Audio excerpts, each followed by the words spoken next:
우리 옆에 분들과 함께 인사 나눕시다. 오늘도 잘 배워봅시다.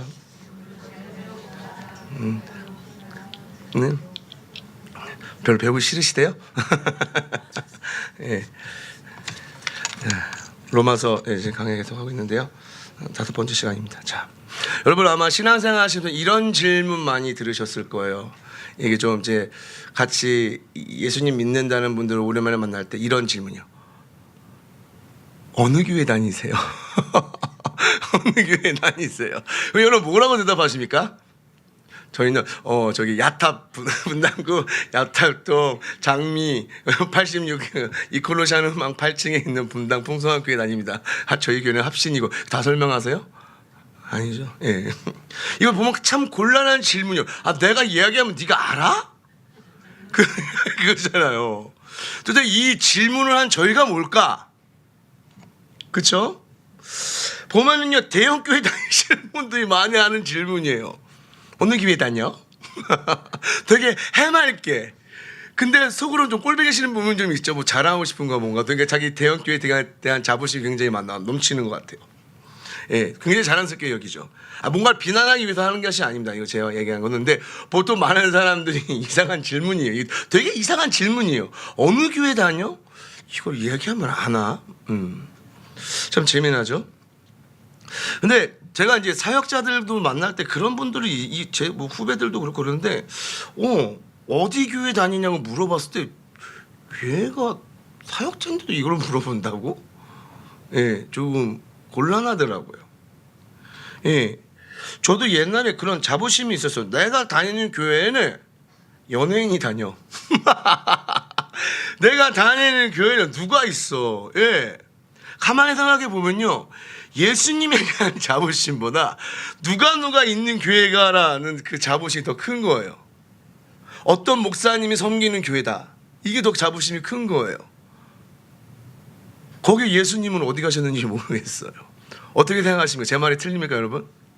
우리 곰곰이 생각해 봐야 될 문제들이 되게 많아요. 그러니까 그냥 저희들도 모르게 지나쳐가는 부분들 가운데 정말 큰 실수를 하는 분이 되게 많아요. 저 같은 경우는 이제 하도 실수를 많이 해가지고 어떤 실수를 얘기해야 되나 고민이 되는데 뭐가 그게 그렇게 자부심이 셌는지 몇 명 있고 뭐 있고 뭐 그걸 뭐 이렇게 자랑을 했는지 모르겠어요. 참 크리스찬들이 가지고 있는 자부심이 예수 하나만으로 만족해야 되는데 이상하게 예수 말고 다른 것들에 대한 자부심이 너무 큰 거예요. 그러니까 예를 들어서 그거예요. 맥도날드의 핵심은 뭔지 아세요? 빅맥이에요. 햄버거예요. 근데 왜 우리 맥도날드 감자칩 얼마나 맛있을지 아냐? 감자칩 막 드립다 얘기를 하는 거예요. 거기에 왜 케찹이 기가 막혀. 햄버거는 어떻게 하고? 햄버거는 어떻게? 햄버거가 메인인데 어느 순간 그건 빠지고 이상한 거에 굉장한 자부심을 가지고 가는 거예요. 오늘 교회 신앙생활하는 우리 모습을 잘 보시기 바랍니다. 나의 진정한 자부심이 어디에 있는가를 한번 보시기 바랍니다. 한번 물어보세요. 당신의 그 진정한 자부심은 어디 있습니까? 시작. 이런 얘기도 있더라고요. 목사님 좀 그만 좀 질문하라고 옆에 사람들에게 그만 좀 물어보라고 하라고. 왜냐면 좀 풀으라고요. 이렇게 좀 뭔가 경직되어 있는 마음들 좀 풀으시라고. 예. 자, 그럼 오늘 본문 가운데 어떤 내용들이 있냐면요. 예, 유대인들도 여러분 이 자부심이 대단한 민족이에요. 예, 유대인이란 이 단어가 가지고 있는 의미가 자부심을 드러내기에 충분합니다. 이 유대인이라는 단어 자체 원래 이 유다 이 말 자체가 히브리 언어 그러니까 칭찬이라는 뜻이거든요. 언어에 의해서 유대인 항상 칭찬받는 사람인가요? 참 모르겠네요. 근데 중요한 건요 이 단어가 언제부터 쓰여졌냐면요 마카비 시대 이제 마카비 혁명이 일어난 다음에 하스모니아 왕조가 되어지면서 이 유대인이라는 유대교라는 이 말들이 전해지기 시작했어요. 이 말은요 여러분 율법과 전통의 열정과 충성으로 무장한 히브리 민족의 선민 의식을 나타내기 위해서 사용하는 단어예요. 이 유대인이라는 단어 자체가요. 다시 한번 말씀드릴까요? 율법과 전통의 열정과 충성으로 무장한 히브리 민족의 선민 의식을 나타내기 위해 사용하는 거예요. 그놈의 선민의식 참 대단하죠. 예. 예, 선민의식 하면 또 우리나라 또 모태신앙 이분들이 좀 대단했죠. 그죠? 예? 나 모태신앙이야. 근데 죄는 다 짓고 돌아다니면서 나 모태신앙이야. 예. 뭐 이렇게 선민 사상이 강했는지 그놈의 모태신앙에. 알고 보니까 모태신앙이 아무것도 아니더라고요. 예수 똑바로 안 믿으면 모태신앙도 지옥 가더라고요. 예. 그래서 이 유대인들은 이렇게 굉장한 자부심을 가지면서 자기네들 이름을 사용하는데요. 자신들이 온 세계의 빛으로 부름받았다는 믿음이 있었던 것이에요. 여러분 그 이사야서 42장 6절 말씀 한번 띄워주실까요? 이사야서 42장 6절 말씀 읽어볼게요. 시작.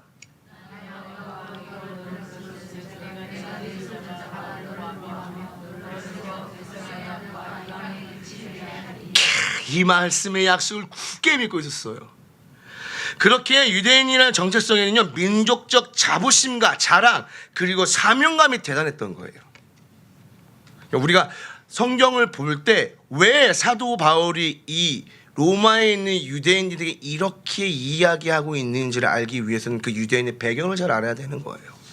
자, 그러면요 그들이 자신만의 정체성을 규정하는 두 가지 핵심 요소가 있습니다. 이 유대인들은요 바로 뭔지 아십니까? 율법과 할례입니다. 이것에 관한 사도 바울이 여러 가지 많은 것을 가지고 이제 이들과 함께 논쟁을 하는 이 대화 내용이 바로 이 2장 내용이에요. 오늘 본문 내용이에요. 2장 17절서부터 24절은 율법에 대해서, 그리고 25절에서 29절에는요 할례의 특권에 대해서 논쟁을 하고 있는 거예요. 자, 그러면요 우리 율법을 한번 보도록 하겠습니다. 율법 논쟁이 어떻게 이루어지나. 유대인들이 자랑스럽게 여기는 5가지 특권이 뭔지 우선 그것부터 보도록 하겠습니다. 우리 앞에 걸 좀 보고. 자, 첫 번째, 자 유대인들이 자랑스럽게 여기는 5가지 특권. 첫 번째 읽어보겠습니다. 시작. 뭐라고요? 하나님의 율법을 의지한다. 이거예요. 자랑스럽게 여기는 특권 한 가지. 두 번째 뭐라고요? 하나님을 자랑한다. 세 번째 율법의 교훈을 받는 걸 굉장히 자랑스럽게 여겼습니다. 네 번째 하나님의 뜻을 알고. 다섯 번째 그들이 이 율법에 대해서 유대인들 자연스럽게 여긴 이 5가지 이 특권이 바로 이런 거였어요. 자, 이 율법 여러분 의지한다는 이 의미가요 뭐냐면 율법에서 안심하고 평화를 얻는다는 뜻이거든요. 즉 율법을 소유한 사람은요 약간 그런 느낌이에요. 적금 통장을 여러 개 갖고 있는 것처럼 든든한 거예요. 이해되시죠? 적금 통장을 여러 개 갖고 있어 본 적이 없어서 잘 모르신가요? 뭔가 든든한 거예요. 여유가 있는 거예요. 그렇기에 특별히 자신에게 율법을 주셨기 때문에 여러분 어떡합니까? 자랑한다고 하는 것입니다. 그렇게 마음의 평안과 뭔가 든든한 것을 우리에게 허락하셨고, 그렇기 때문에 우리가 그 사람들은요 하나님을 굉장히 자랑하는 거예요. 왜요? 그 율법을 자신들에게 주었기 때문에. 그리고 율법의 교훈을 받는다고 하는데 이 받는다는 의미는 뭐냐? 바로 토라, 이 모세 오경을 소유했다는 뜻이에요. 그래서 그 모세 오경을 소유했기 때문에 네 번째 하나님의 뜻을 안다라고 자랑하는 거예요. 그러면서 하나님의 뜻을 아니까 어때요? 다섯 번째 지극히 선한 걸 뭐 할 줄 안다고요? 분별할 줄 안다라고 이야기하고 있는 거예요. 얼마나 대단한 자부심이에요, 여러분. 그렇죠? 자, 엄청나게 잘 알아. 아이고 잘났어. 그런데 이 5가지 특권 율법을 소유할 때 이 특권은요 율법을 소유할 때 얻어진다고 이야기하는데 19절에서 20절은요 이 특권과 연관 유대인들의 이 자의식이 있습니다. 여러분 자의식이 무엇인지 아십니까? 타인과 구별되는 자기에 대한 의식입니다. 이해되세요? 나는 너랑 달라. 나는 이런 사람이야. 이게 딱 구분되는 거예요. 그래서 그 특권과 연관된 유대인들의 자의식이 무엇인지 성경에 또 나와 있습니다. 5가지가 있습니다. 대단해요. 첫 번째 시작. 맹인에게 인도하여. 두 번째 세 번째 네 번째 다섯 번째 자신들이 이렇게 생각하고 있는 거예요. 기가 막혀요. 맹인의 길을 인도하는 자면서요 어둠에 있는 자의 빛이래요. 율법에 있는 지식과 진리의 모본을 가진 자래요. 어리석은 자의 교사며 어린아이의 선생이라고 이야기하고 있어요. 그런데 여러분, 이런 이들의 자랑과 자의식이 문제였습니다. 율법을 행할 수 있는 능력이 없는 거예요.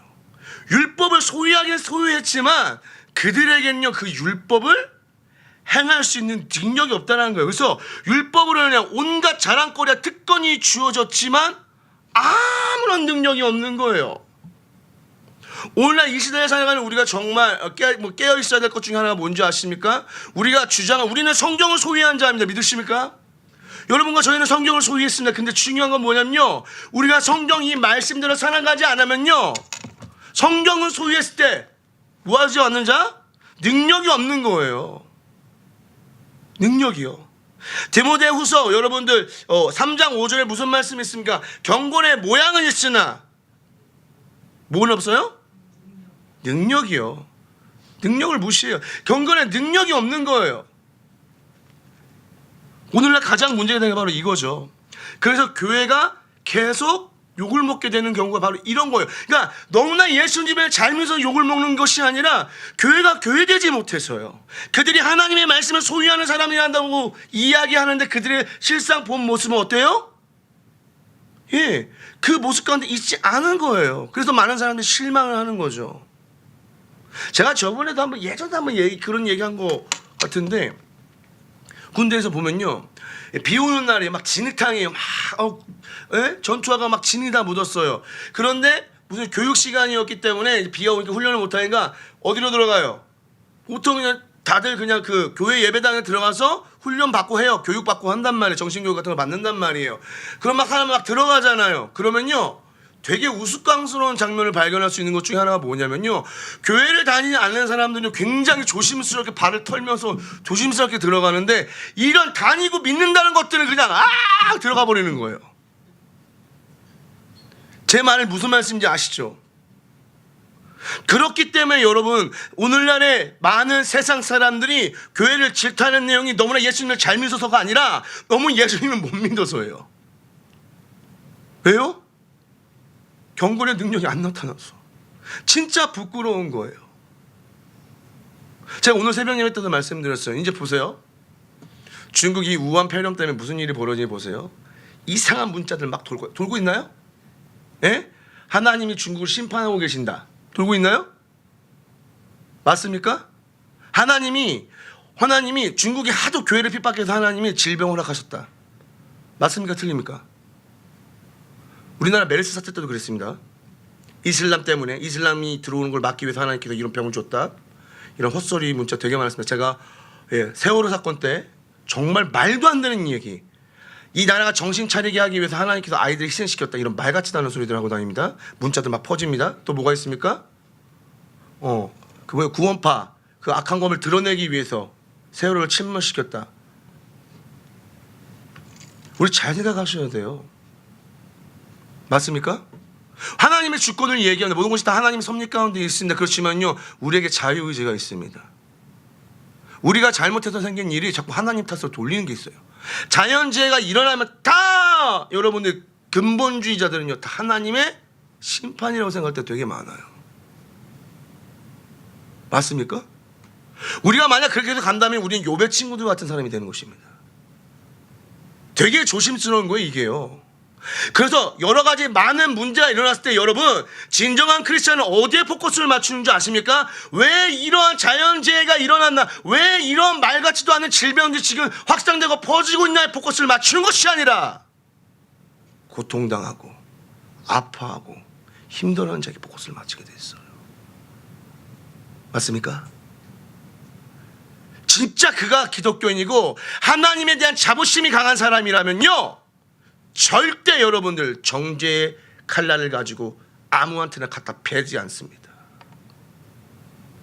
분명히 얘기합니다.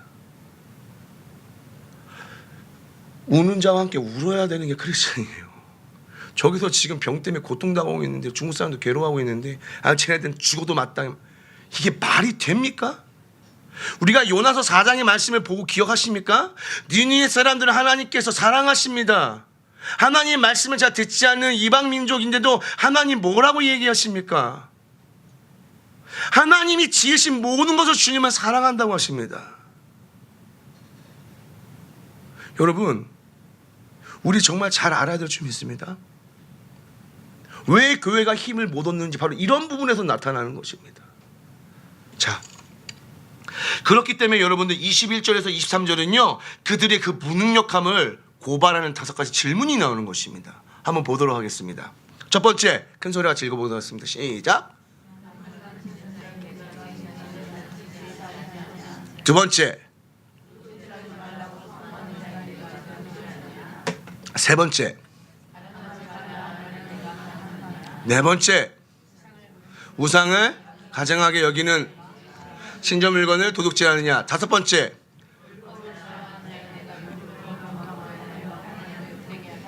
말씀에 그렇게 해서 사도 바울이요, 대역으로 고발하면서 질문을 하는 거예요. 너희들이 그렇게 자랑을 하며 율법을 소유했다고 자랑을 하며 그 자의식 가운데 너희들 스스로가 그렇게 대단한 사람이라고 이야기를 하는데, 너희 봐라, 너희 무능력함을 한번 봐라. 너희 스스로가 가르치지 않고 있지 않냐? 분명히 너희들 도둑질하지 말라고 이야기하는데 너희들 스스로가 도둑질하고 있지 않냐? 가늠하지 말라고 하는 너희들은 가늠하고 있고, 우상을 가증히 여긴 자인 내가 신전 물건을 도둑질하고 있고, 율법을 자랑한 자인 네가 율법을 범함으로 인하여 하나님을 욕되게 하고 있지 않냐? 사도 바울이 아예 뼈를 때려버렸습니다. 빠 하면서 유대인들에게, 로마 유대인들에게요. 와, 대단한 팩폭이에요. 그렇죠? 여러분, 아는 지식과 실질적인 행동 사이에 이 유대인들에게 항상 괴리감이 있었다는 거예요. 율법을 아는데 그들의 삶으로 율법을 범하고 하나님의 영광을 계속 가리고 있는 거예요. 여기서 범했다는 단어 있잖아요. 그 마지막 그 율법을 하나님 욕되하고 율법을 범하고, 이 범했다는 단어가 뭐냐면요, 곁길로 갔다, 밟고 넘어갔다는 의미예요. 예를 들어서 여러분 보세요. 38선 경계선이 딱 있어요. 경계선인 줄 알아요. 거기 넘어가면 안 되는 거 알아요. 근데 거기를 어떻게 한 거예요? 지금요, 침범했다는 의미예요. 그리고 여러분, 이 네 번째 있잖아요. 우상을 가증하게 여기면서 그 신전 물건을 도둑질하는, 이거 되게 재미난 내용이에요. 보면 보세요. 이방 신전 물건을 얘들이 도둑질해요. 워낙 뭐 이방 신전에 뭐 금으로 다 도배하고 은을 다 도배했잖아요. 그런데 이 유대인들 마인드 되게 웃긴 게 뭐냐면요, 우상들 자체가 실제로 존재하지 않는 거기 때문에 그 우상에 바쳐진 것은 누구의 소유도 아니니까 본인들이 가져도 된다는 이상한 주장을 갖고 있어요. 그런데 신명기 7장 25절 26절 분명히 말씀하고 계십니다. 한번 보도록 하겠습니다. 신명기 7장 25절 26절 시작.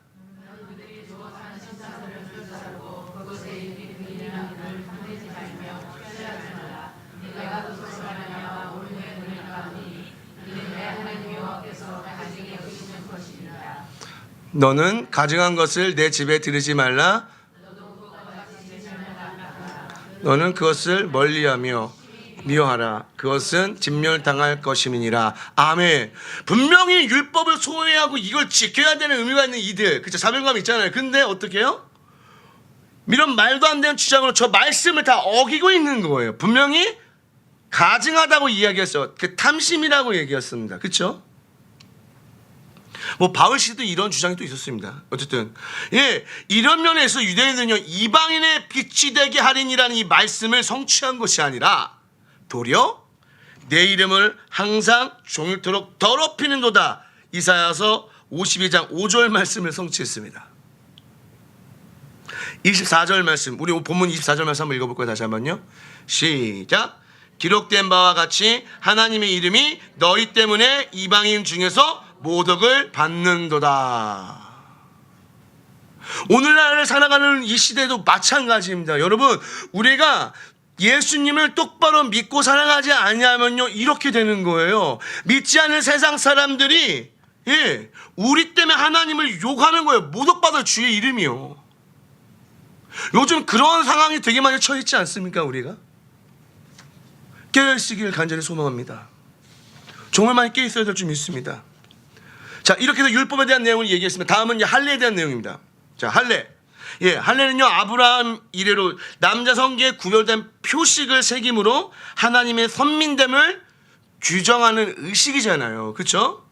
이 외관적으로 가장 확실한 이 표식이기 때문에 이를요 이 유대인들이요 생명처럼 여겼어요. 그런데 사도 바울이 가서 할례하지 않아도 된다고 하니까 얼마나 이 사도 바울이 꼴보기 싫었겠어요. 그런데 보세요, 이 할례를 얼마나 목숨처럼 여겼는지 여러분 잘 기억하셔야 될 게, 헬라 제국 시대였잖아요. 그때 식민지였잖아요. 그때 안티오코스 3세 때는요 나름대로 유화 정책을 폈어요. 이 유대인들에게요. 되게 잘 친화가 됐단 말이에요. 그러면서 그 가운데 이제 여러 가지 만든 일들이 있었죠. 예, 성경 70인 구약이 이제 헬라어로 번역되는 그런 귀한 은혜도 있었고, 그런데 이 4세 안티오쿠스 4세가 딱 들어서면서부터 완전 로마에게 패배를 당하니까 너무나 많은 조공을 바쳐야 된단 말이에요. 이 헬라가, 이 그리스 제국이요. 그러니까 이 안티오쿠스 4세 이 왕이 다시 헬라 정신으로 돌아가야 된다면서 자신을 제우스 신으로 섬기게끔 만들고 이 어마어마하게 이게 헬라 정신을 모든 사람들이 다 강요하고 집어넣기 시작했어요. 그러면서 유대인들을 핍박하기 시작했는데 유대인들의 제사하는 걸 다 금지시켰고 거기에서 제우스 신을 제사했단 말이에요. 그뿐만이 아니에요. 할례, 그들의 정체성을 지워버려야 돼요. 왜요? 헬레니즘이 들어가야 되니까요. 그렇기 때문에 할례를 금지시켰어요. 할례를 금지시켰다니까. 그래서 여러분 이 할례를 금지시켰는데 어떤 일이 벌어지냐? 대학살이 일어납니다. 대학살. BC 1670년. 이유는 뭐냐면은 분명히 이것을 어기면은 죽인다고 했거든요. 다 죽였어요. 정말로. 너무나 많은 유대인들이 죽게 되는 거예요. 그래서 그때 이렇게 많이 죽게 되면서 뭐가 반발하게 되는 거예요? 마카비 혁명이 일어나게 되는 거였어요. 하시dim 운동, 말씀 운동과 더불었어요. 이 이야기가 그러면서 이 마카비, 여러분 구약 외경이 있습니다. 외경은요 저희 정경에 포함되어 있지 않지만 참고자료를 씁니다. 근데 이제 저기 천주교 쪽에서 이 외경이 들어가 있는데 마카비오서에서 이 내용이 있습니다. 뭐 상 1장 60절에서 61절 말씀 이런 내용인데, 자기 아이들에게 할례를 받게 한 여성들을 처형하고 젖먹이들도 목매달아 죽이고 그뿐 아니라 할례를 베푼 사람도 죽였다, 이렇게 나와 있어요. 그러니까 유대인들이 자기네들 정체성을 해서 그 사명을 위해서 했던 그 할례 행위 하잖아, 다 죽임당한 거예요. 그래서 그들이 혁명을 일으킨 거예요. 이렇게 여러분 할례는요 유대 민족의 생명과 같은 굉장히 소중한 것이었어요. 그런데 사도 바울이 이걸 가지고 난리를 치니 이 사람들이 얼마나 열이 받겠어. 지금 이것 때문에 전쟁이 일어나가지고 독립국가를 완성했는데, 이러한 역사 스토리가 있다니까요, 이 할례에 대한 게. 그런데요 여러분, 바울은요 25절에 할례받은 유대인이라도 율법을 행할 능력이 없으며 할례는 아무 소용이 없다고 또 뼈 때립니다. 25절 다시 한번 읽어보도록 하겠습니다. 시작.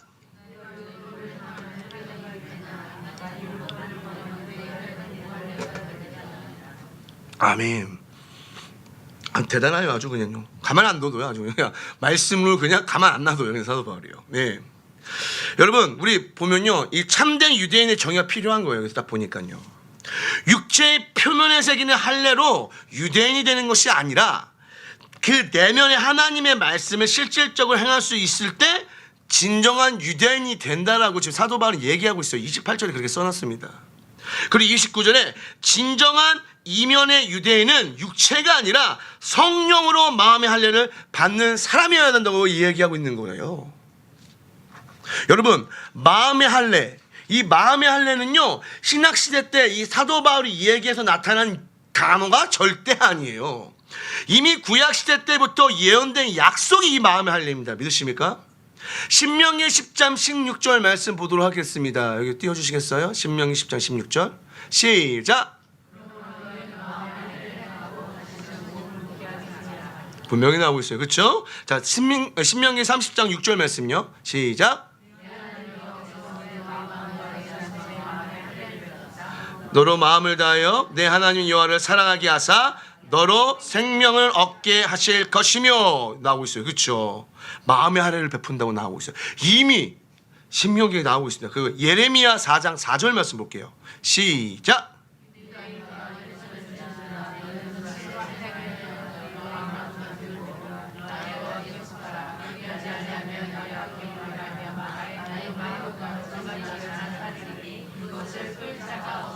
아멘. 여기서 분명히 뭐예요? 스스로 할례를 행하여 너희 마음 가죽을 베고, 할례는 베는 거, 표피 베는 거잖아.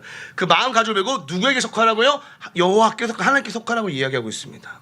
여러분, 그러면요, 마음의 할례는 우리가 어떻게 받을 수 있습니까? 오직 하나님의 영으로만 가능하다고 말씀하고 있습니다. 에스겔서 11장 19절 20절 말씀 보도록 하겠습니다. 시작.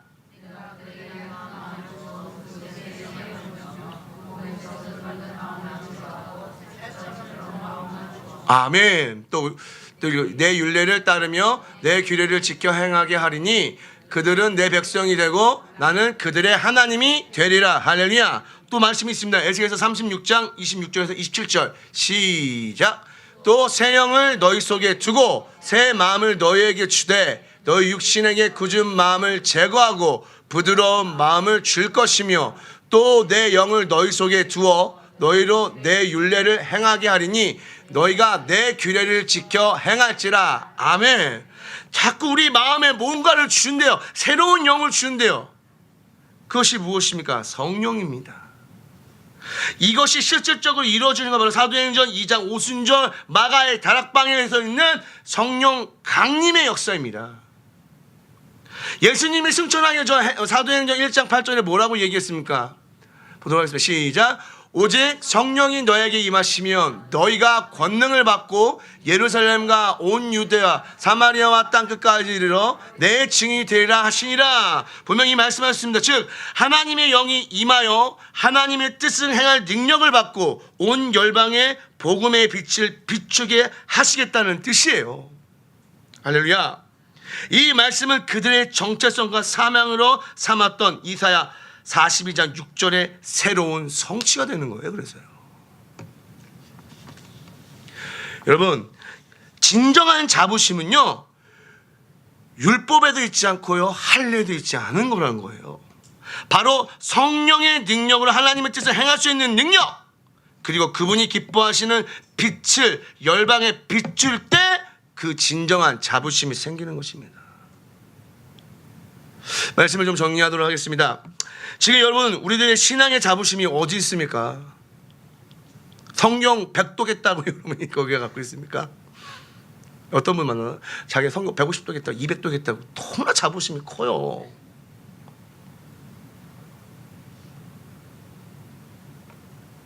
금식 40일 금식 3번 했다고 막. 나는 교회 엄청나게 큰 교회 다닌다. 난 또 너희들이 생각할 수 없는 되게 깊은 영적 체험을 했어. 니들 귀신을 봤냐? 천사를 봤냐? 나 이런 은사를 갖고 있어. 엄청난 자부심에 쌓여 있는 건가? 아니면 날마다 성령으로 세워지는 우리 내면에 그 놀라운 하나님의 그 역사 가운데 나 변화된 이 내면에 대한 부분에 자부심을 가지고 계신 건지 스스로에게 한번 물어보시기 바랍니다. 여러분, 우리는 날마다 죽고 내 안에 예수가 살아 역사하시는 경험으로 자랑스러워야 합니다. 신앙생활의 자부심이 결코 겉으로 드러나는 것에만 있지 않습니다. 오히려 외면적인 자부심이 자칫 잘못하면 거기에 틈이 자꾸 보여서요, 교만하게 될 수 있음을 여러분 꼭 기억하셔야 됩니다. 우리의 참된 자부심, 오직 내 안에 계신 그리스도의 영, 성령으로 인해 흘러나와야 될 줄 믿습니다. 우리 같이 이 말씀을 붙잡고 함께 기도했으면 좋겠습니다. 하나님, 정말 진정한 자부심을 가지고 살아가는 주님의 자녀들 되게 하여 주시옵소서. 헛된 자부심, 이 유대인들이 갖고 있던 잘못된 자부심에서 벗어나 정말 그리스도인으로서 하나님의 자녀로서 가져야 참된 자부심을 가지고 살아가는 우리가 되게 하여 주시옵소서. 우리 고백하시면서 주님께 함께 통성으로 기도하도록 하겠습니다. 기도하겠습니다. 할렐루야. 하나님 아버지 감사드립니다. 그렇습니다. 하나님, 오늘 말씀을 통해서 헛된 자부심을 가지고 있던 유대인들의 모습을 봅니다. 경건의 모양은 있었으나 능력은 없었습니다. 그들에게 율법은 주어졌으나 그 율법대로 행하는 삶은 없었습니다. 이 말씀이 오늘날 우리에게 하시는 말씀 같습니다. 분명 성령 하나님께서 우리 가운데 거하시고 우리에게 이 말씀을 66권의 귀한 말씀을 허락하셨는데 과연 나의 삶의 자부심은 어디에 있는지요? 그냥 교회 크기에 있는지요? 있는지요? 아니 내가 받은 은사에 있는지요? 성경 많이 읽었다는 거기에 있는지요? 전도 많이 했다는 거기에 있는지요? 여러 가지 신비한 영적을 체험한 거기에 있는지요? 하나님, 우리들의 신앙의 자부심이 어디 있습니까? 하나님, 헛된 것에 우리가 자부심을 가지고 있다라면 오늘 이 시간 그 헛된 자존심, 그 헛된 자랑과 자부심을 내려놓게 하여 주시옵시고 참된 신앙의 자부심을 가지고 성령 하나님한테 이 내면의 역사가 일어나는 귀하고 복된 삶이 되게 하여 주시옵소서. 하나님 깨닫게 하여 주시옵소서. 날마다 죽고 내 안에 예수가 살아 역사하시는 경험을 통해 언제나 주님을 자랑하는 우리가 되게 하여 주시옵소서. 그 자부심을 갖고 세상에 나갈 때 세상도 하나님 아버지를 인정할 줄 믿습니다. 아니면 정말 정확한